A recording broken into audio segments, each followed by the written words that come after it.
Mitohy hatrany ny fiaramiasan'ny gouvernementa malagasy amin'ny alalan'ny ministéran'ny fambolena sy ny fiompiana miaraka amin'ny gouvernementa japonais amin'ny alalan'ny JICA ho fampitomboana ny famokaram-bary eto a Madagasikara.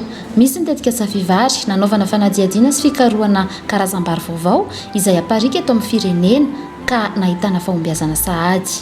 Dia fiaramiasa iarahan'ny ministéran'ny fambolena sy ny fiompiana miaraka amin'ny JICA eto Madagasikara izay maro ny fiaramiasa iarahana amin'izareo anisan'ny manohana ezabe ny ministera izy ireo amin'ny sehaterina vary indrindrindrindra na amin'ny lafin'ny fotodrafitrasa zany na amin'ny lafin'ny lay antsointsika hoe transfert de technologie na recherche izay isany ao anatin'izany ity projet fivary ity izay namola volana sy nanaovana fanadihadiana na fikarohana mahakasika an'ireo ataontsika hoe nouvelle variété-na vary izay afaka ampiasaina amin'ny tany tsy ampy an'ilay nutriments zany atao hoe tany mahantra ara-nofotany fa afaka ihany koa misadapta ao anatin'izay hoe fiovan'ny toetrandro na tany maina io na misy rano izy na misy donc variété anankiray karohana manokana zany mba ho adapté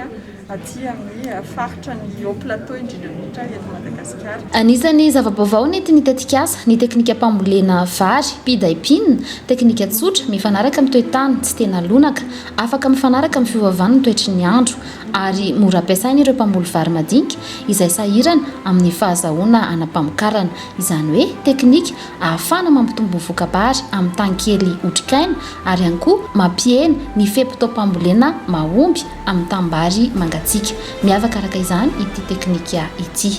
Ifa manana teknika SRI, ifa manana teknika papri.